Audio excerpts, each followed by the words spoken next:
이미 다시 도전을 결심한 그 사람은 그 사람 자체로 성공할 수 있는 능력을 갖추고 있는 것이라고 생각합니다.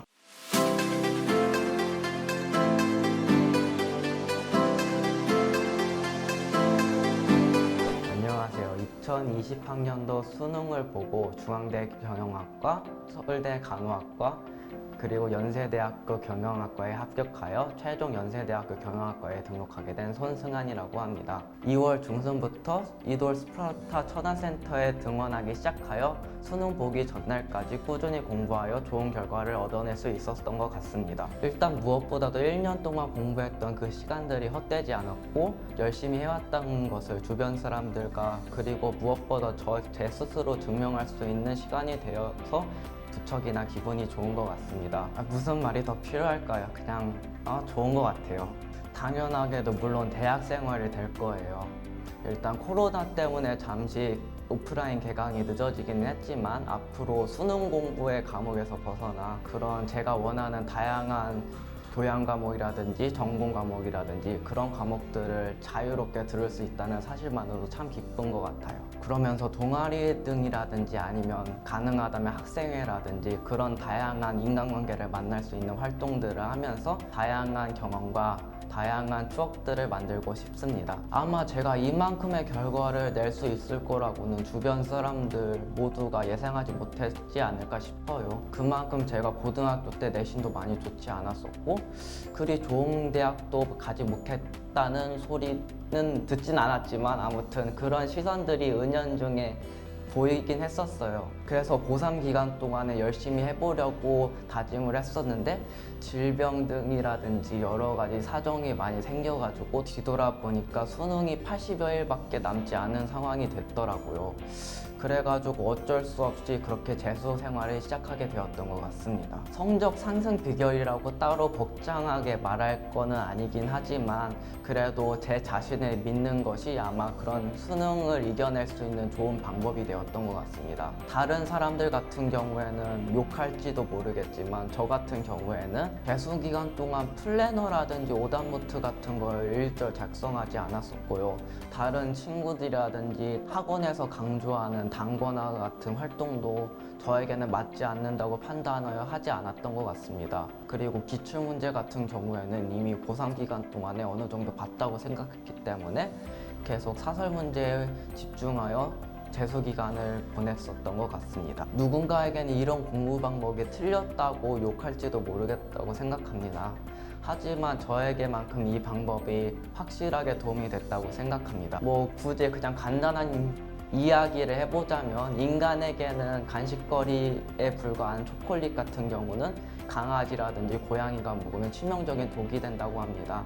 이처럼 분명히 각각의 개개인마다 적당한 공부법이 있을 거라고 저는 생각하고 그리고 이런 방식이 재수 기간 동안에 저에게 훌륭한 간식거리가 되었을 거라고 생각합니다. 만약 다른 사람이 흔히 말하는 그런 공부법을 따라했다면 아마 제에게는 치명적인 도구로 작용했을 거라고 생각합니다. 맨 처음 재수 방향을 생각할 때도 재수종합학원이라든지 기숙학원 같은 경우를 고려를 아예 처음부터 배제하고 하지 않았었던 것 같습니다.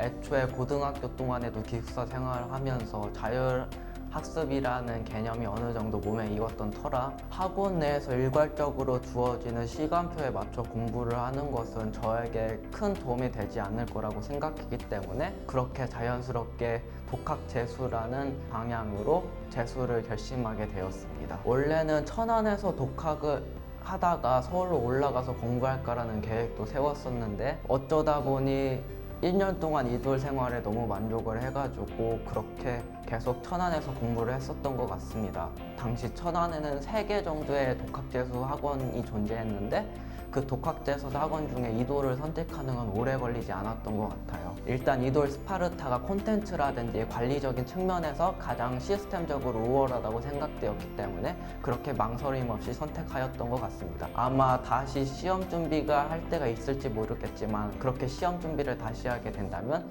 서스럼 없이 바로 이돌 스파르타를 다니게 될 것 같습니다. 저에게는 모든 수능 과목이 큰 어려움으로 다가왔지만 유독 영어가 특히 어려웠었던 것 같습니다. 그래서 여러 가지 문제들을 풀어보면서 영어 과목을 잡으려고 시행착오를 많이 겪었었는데요. 그렇게 도달한 결과가 제가 영어 단어에 집중해서 글을 읽지 않는다는 것을 알게 되었습니다. 무슨 이야기인가 하면은 제가 영어 지문을 읽을 때 제가 아리까리하게 생각되는 단어들을 그냥 알고 있다고 착각하면서 무심코 넘어갔다는 것을 알게 되었습니다. 그래서 이런 단어들 같은 경우를 그냥 넘어가지 않고 막 시간을 들이면서 천천히 공부하는 습관을 들이려고 노력을 했습니다. 그러한 노력이 재수기간 동안 이어지다 보니 어느새 습관처럼 자리 잡게 될 수 있었으며 마침내 영어 과목에서 1등급을 받아낼 수 있었습니다. 고3 때부터 꾸준하게 맨몸 운동을 하기 시작했었습니다.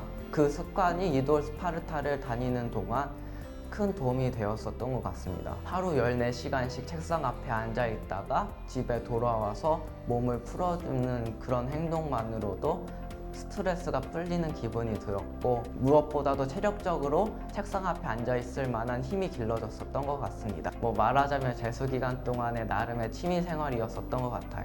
콘텐츠 면에서 가장 좋았던 것은 두말 없이 바로 국어 모의고사라고 할 수 있을 것 같아요. 국어 공부에서만큼은 그냥 이돌 스파르타에서 지원해주는 그런 오프라인 모의고사만으로도 충분했었던 것 같아요. 학원에서 주간지와 모의고사를 받아 풀어보면서 수능 이후에는 거의 매일 모의고사를 풀어보면서 아주 큰 도움이 되었었습니다. 시스템적인 측면에서 외출권이라든지 휴가권 같은 제도는 얼핏 단순해 보였을 수도 있었지만 그 효과는 분명히 생각보다 아주 컸기 때문에 여기서 꼭 언급을 하고 싶어요. 한 달 4번의 외출과 한 번의 휴가 허용은 적절히 합리적이면서도 관리 측면에서도 느슨해지는 느낌 없이 딱 적정하게 설정되어 있었던 것 같아요. 그렇기에 학원과 학생 사이에서 생길 수 있는 사소한 논쟁을 사전에 규칙화하여 방지하였던 것에 참으로 만족스러웠습니다. 마지막으로 통률이라는 공간 자체에서도 참 만족스러웠어요. 이돌에 처음 2월부터 공부하기 시작하면서 쭉 같은 자리에 통유리실에서 공부를 했었는데요. 통유리 같은 경우에는 개방과 폐쇄의 요소가 적절하게 조화를 이루고 있다고 생각합니다. 유리벽을 통해 어느 정도 개방되어 있다는 느낌을 주면서도 칸막이라든지 블라인드라든지 그런 요소들을 통해 개인적인 공간이 생긴 것 같은 그런 느낌이 들었습니다. 그러면서 딱 적절하게 공부에 집중할 수 있는 환경이 만들어졌었어요. 생각보다 통리 안의 공간도 되게 넓어서 기지개를 펼 수 있을 정도였고 수납 공간도 매우 넉넉해가지고 상대적으로 많은 책을 구매했던 저 같은 경우에도 모든 책들을 집에 가지 않고 편하게 보관할 수 있어서 좋았습니다. 공부를 하다 보면 종종 아무리 봐도 오류라고 생각되는 지점들을 발견하게 됩니다. 그럴 때면 교재의 정어표를 확인하거나 질문란에 질문을 달며 교재에 대한 피드백을 받곤 합니다. 하지만 그런 방법들이 소용없을 경우도 있었는데요. 수능 한 일주일 정도를 앞두고 탐구 과목 교재를 살펴보던 중 아무리 봐도 오류라고 생각되는 지점을 발견하게 되었습니다. 즉각 바로 교재 사이트를 확인하여 질문도 달아보았지만 답변은 오지 않았고 그래서 조급해진 저는 바로 이돌 교과 담당 선생님에게 찾아가 오류에 대한 질문을 했습니다. 그렇게 선생님과 몇 분 동안의 얘기를 나눈 뒤 최종적으로 교재의 오류가 맞음을 확인받았던 적이 있습니다. 수능에는 관련 개념이 직접적으로 출제되지는 않았지만 그 해프닝을 겪고 난 뒤에 제 자신에 대한 자신감을 공고히 하기에는 아주 좋은 해프닝이 되었던 것 같아요. 9월 모의고사 전후로 해서는 본격적으로 사설 모의고사를 풀기 시작했습니다. 예전부터 상대적으로 문제풀이 시간이 남들보다 많다고 생각되었기 때문에 그 풀이 시간을 줄이려고 몰두했었던 것 같아요. 그래서 대부분 이돌에서 구매한 오프라인 모의고사라든가 EBS 모의고사를 활용하여 수능 한 달 전부터는 거의 하루에 하나씩 모의고사를 풀 정도로 시간 투자를 많이 하였습니다. 이렇게 훈련하는 방식을 통해 수능 시험장에서도 그 효과를 톡톡히 누릴 수가 있었다고 생각합니다. 평소에 시험 시간 관리를 철저하게 준비하였기 때문에 수능 시험장에 들어가서도 시간이 부족한 느낌을 받았지만 평소에 하던 것처럼 차분히 문제를 풀어나갈 수 있었습니다. N수를 결심하게 되면서 여러 가지 오만 생각이 들었을 거라고 생각합니다. 저도 그랬으니까요. 좌절과 절망도 무척이나 클 것이라고 생각됩니다. 하지만 저 같은 경우에는 오히려 재수 생활을 겪어보면서 다양한 생각들과 다양한 경험들을 할 수 있었기 때문에 도움이 되었다고 생각합니다. 고등학생과 대학생 그리고 청소년기와 성인기의 중간에 위치하면서 그 속에서 다양한 사고를 하면서 저의 내면적으로 큰 성장을 일으킬 수 있었던 것 같아요. 그러므로 N수에 대해 너무 낙담하거나 침울하지만 않으셨으면 하는 바람입니다. 이미 다시 도전을 결심한 그 사람은 그 사람 자체로 성공할 수 있는 능력을 갖추고 있는 것이라고 생각합니다. 그리고 연초부터 코로나19가 유행함에 따라 N수 생활 전반에 걸쳐서도 많은 혼란이 있을 것이라고 생각됩니다. 3월 학종도 미루어지고 많은 학원들도 휴업을 하거나 마스크를 쓴 채 공부해야 되는 상황입니다. 많은 애로사항이 있으시겠지만 모든 학생들이 비슷한 어려움을 겪고 있는 만큼 혼란스러움을 탓하며 공부에 완전히 손을 놓고 있는 것은 아닌지 한번 자기 자신을 되돌아보는 시간을 가져보는 것이 크게 도움이 될 것이라고 생각합니다. 무엇보다도 힘내시라는 말씀을 드리며 혼돈의 시간을 겪으면서 공부 내적으로도 외적으로도 단단해진 자신을 만날 수 있을 거라고 크게 확신합니다. 모두들 힘내십시오.